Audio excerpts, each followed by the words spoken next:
The mansion's pool glistened like liquid glass under the late afternoon sun. The world around it seemed unnervingly still. Too still, as though the sprawling estate itself held its breath. On a lounge chair near the water's edge sat a girl. With porcelain skin and trembling hands, her legs bound to a wheelchair she rarely left. Her name was Emily Harrington, only child of real estate magnate Charles Harrington, a man whose empire stretched across cities, but whose heart seemed forever distant from the fragile life sitting beside his pool. Emily leaned forward, eyes tracing, the sun's reflection as though it were calling her into its shimmering embrace. For months, she had watched other children on the television, on magazine covers, passing by in cars, laugh, run, and splash in places like this. She had never joined them. Polio had taken her strength years ago, and her wheelchair had become both her anchor and her prison. Yet, on this day, something in her spirit pulled her closer to the pool's edge. Her hands slipped on the slick armrest. The chair jerked. Then silence broke with a splash that shattered the stillness. The sound cut through the estate like an alarm bell, yet no one moved. The pool staff froze in shock. Maids shrieked but stood paralyzed, and the security guards hesitated, waiting for orders. To them, she was untouchable, a fragile heiress, delicate as glass, drowning before their very eyes. Seconds ticked by, like hours. And then, from the far end of the pool, a figure appeared. A boy, barely 16, dressed in worn jeans and an oversized shirt, dropped the broom he had been holding. He didn't wait for permission, didn't glance at the frozen adults. He ran, feet pounding against the marble deck, his heart beating, louder than the shouts around him. His name was Marcus Daniels, the janitor's son, and in that frozen world where wealth and fear kept everyone motionless, only he moved. Without hesitation, Marcus dove into the water. The ripples swallowed him whole as he reached for the girl sinking beneath the blue. The Harrington estate was a fortress of glass and stone, perched on the hillside where sunlight struck its reflective windows like a crown. Charles Harrington had designed it himself, a man who believed everything, even his home, should stand as a monument to his triumphs. He called it Havencrest, though its towering gates and endless security cameras made it feel more like a gilded prison than a sanctuary.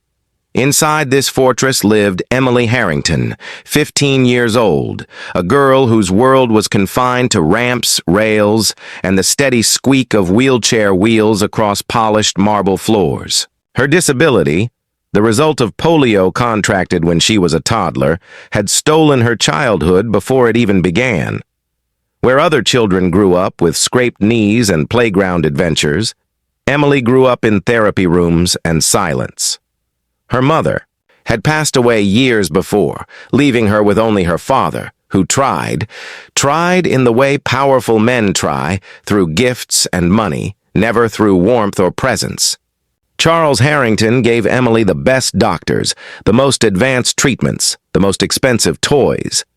But what she longed for, companionship, laughter, a sense of belonging, remained out of reach. The estate staff treated her with a mixture of pity and distance. She was delicate, they whispered, fragile, a porcelain doll to be watched but never truly touched. Even among them, Emily was profoundly alone. The only person who ever dared break that distance, though only in fleeting moments, was Marcus Daniels. Marcus was the son of Samuel Daniels, the estate's janitor. Samuel had worked for the Harringtons for nearly a decade, quietly tending to the endless needs of Havencrest, sweeping, scrubbing, polishing until the mansion gleamed. His son often accompanied him during the summer months, helping with odd jobs for a few extra dollars. To the Harrington staff, Marcus was invisible. To Emily, he was a glimpse of something real. She had first seen him a year earlier, pushing a mop bucket across the marble floors of the East Wing. Unlike the others, he didn't lower his eyes when passing her wheelchair. He didn't bow or speak in hushed tones.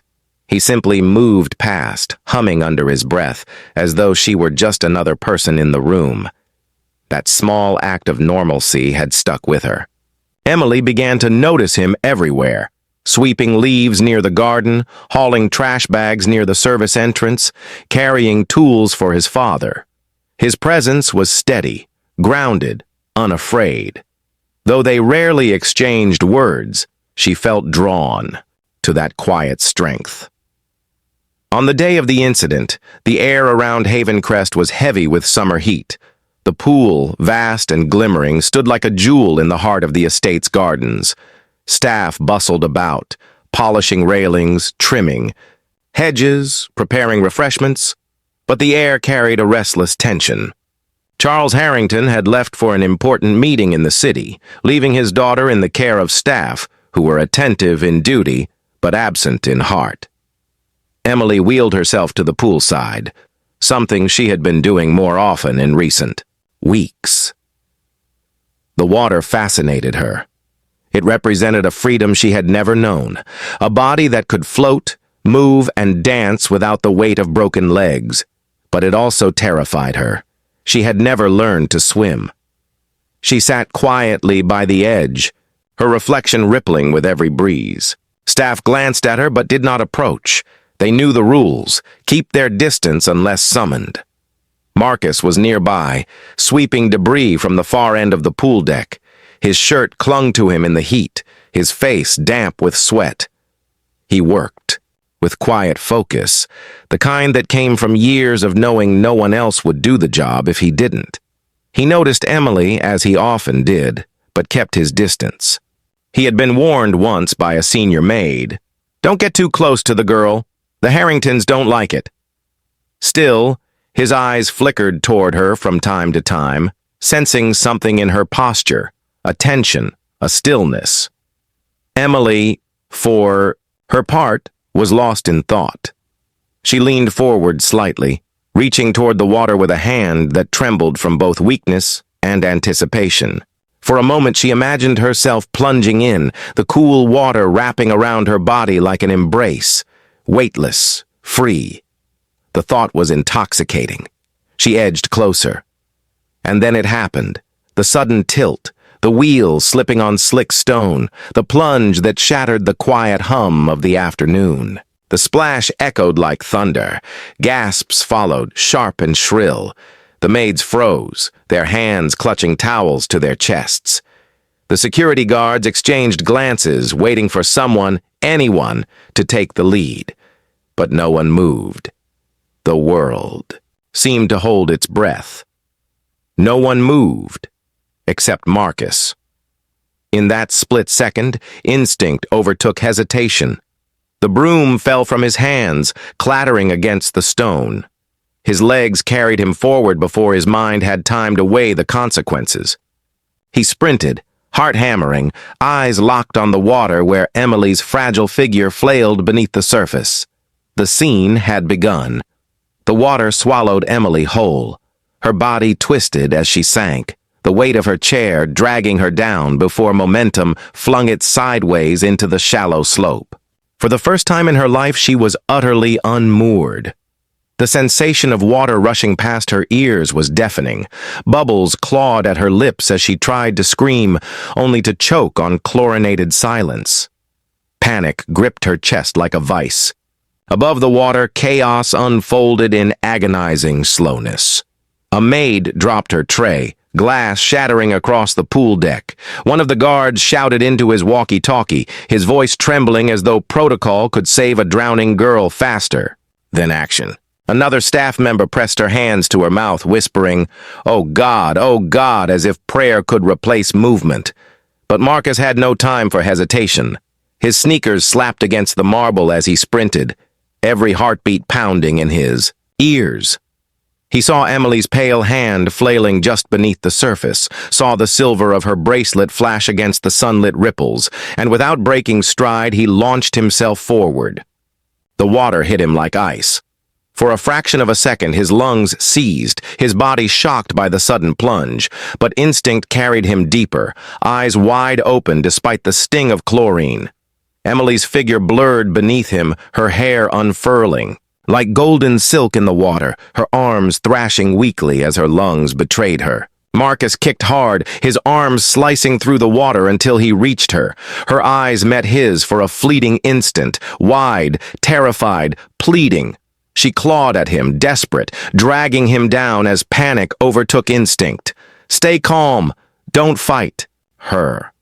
Guide her. His father's words echoed in his mind.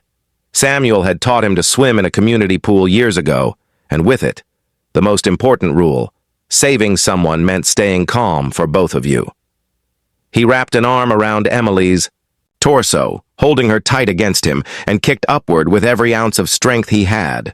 The water seemed endless, heavy, pulling them down as though the pool itself wanted to keep them. His chest burned, begging for air. Emily's body twitched in his arms, weaker now, as though slipping into surrender. Then, light. The surface broke in a violent gasp. Marcus hauled Emily upward, his own lungs dragging in sweet, ragged air. He shouted, but his voice cracked with exhaustion. "Help me! She's not breathing! Somebody help!" Yet still, the staff hesitated. They hovered near the edges, torn between terror of the girl's fragility and fear of their employer's wrath if they did the wrong thing. Marcus's heart surged with anger. They're afraid of him while she's dying. He pulled Emily toward the shallows, water sloshing heavily around them. She was limp now, her chest rising in shallow, faltering bursts. Her lips tinged blue. Panic struck him colder than the water. He had never performed CPR before, only seen it once in a demonstration at school, but there was no time to doubt. He laid her gently on the deck, his wet shirt clinging to his chest as water pooled around them.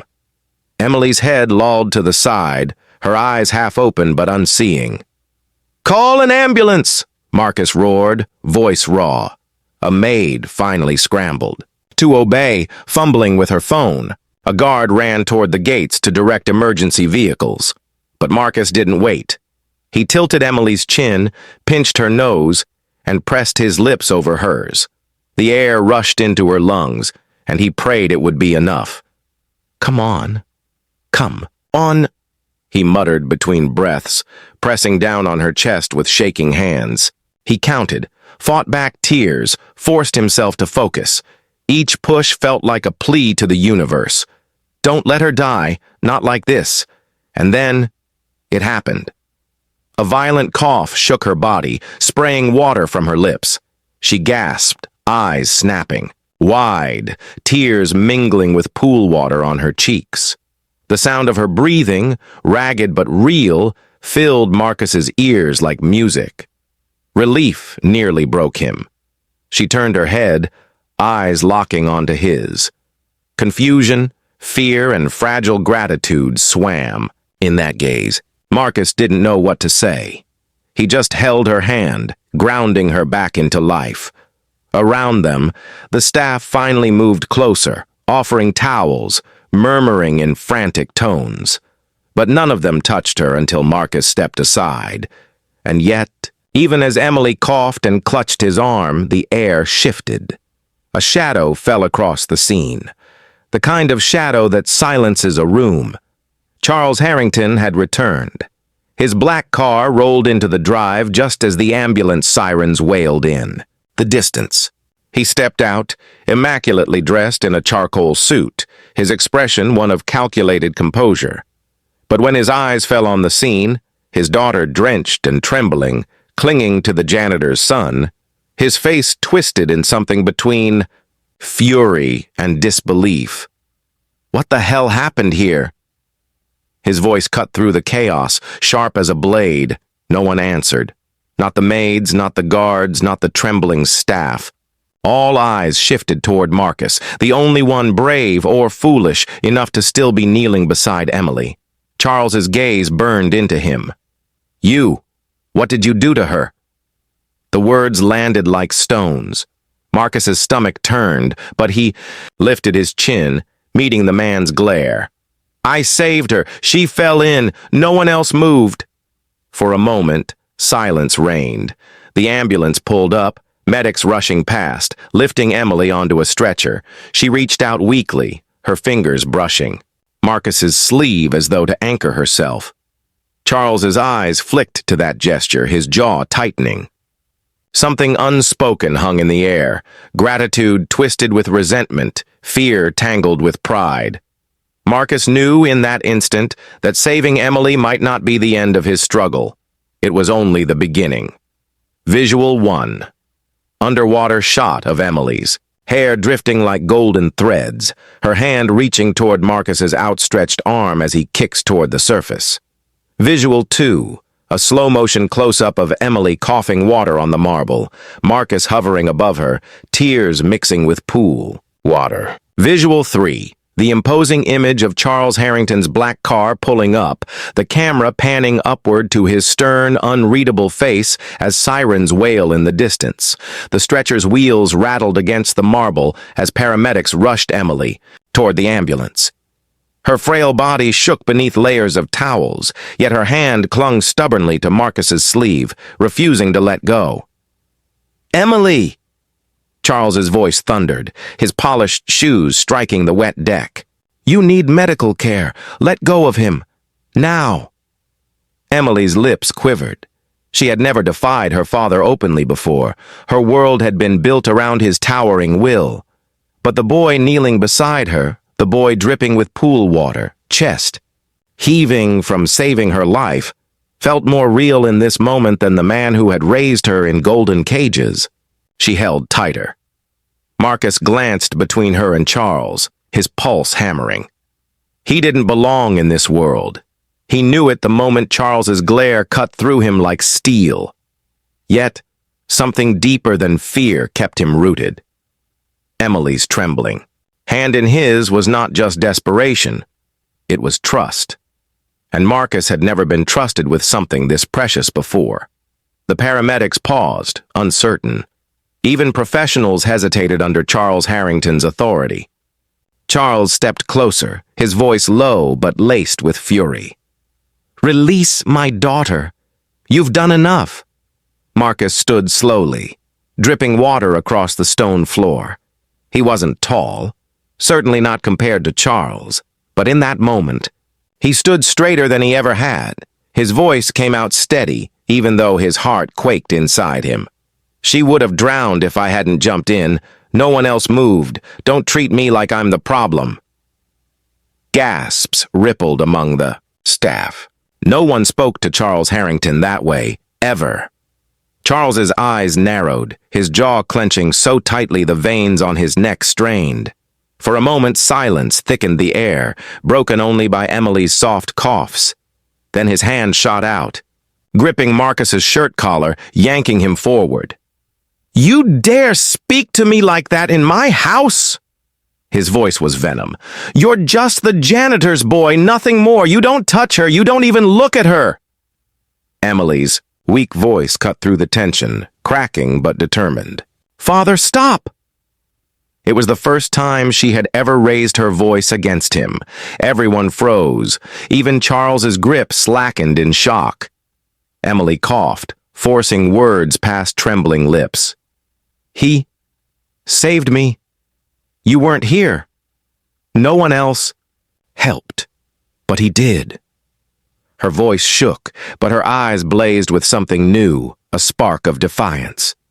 "I want him to stay." The staff looked away, unable to bear witness to the unraveling of the Harrington order. For years, Charles's word had been law.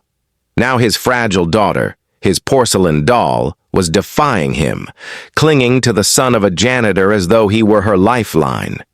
Charles's hand fell away from Marcus's collar. For a long moment he stood frozen, battling between rage, pride, and something he refused to name. Shame.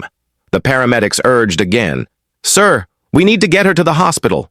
Emily's hand, still clutching Marcus's, trembled as she whispered, "Please, come with me." The request hit Marcus like a thunderclap. His instinct screamed to step back, to disappear before the storm of Harrington wrath consumed him. But when he looked into Emily's pale, tear-streaked face, he couldn't. He nodded, squeezing her hand gently. Charles's nostrils flared.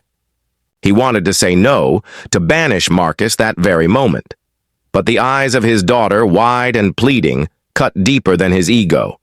For perhaps the first time in years, his authority faltered.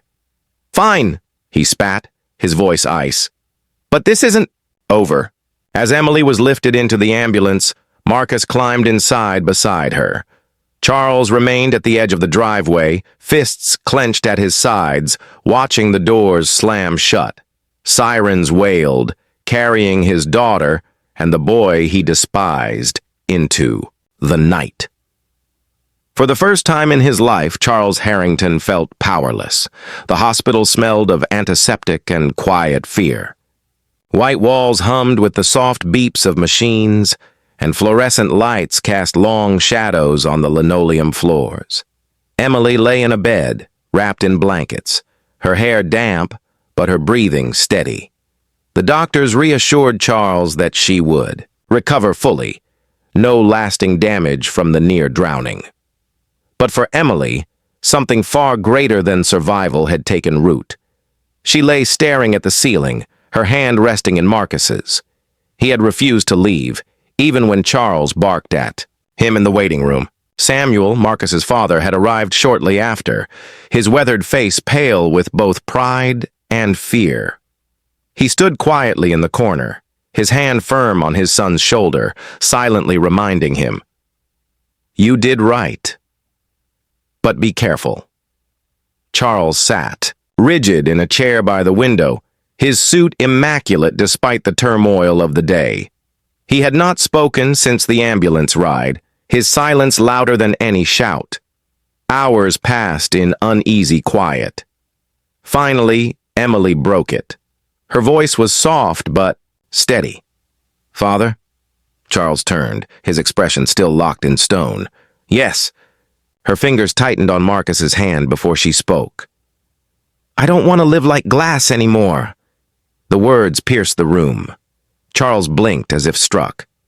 "What are you talking about?" Emily's eyes filled with tears, but she refused to look away.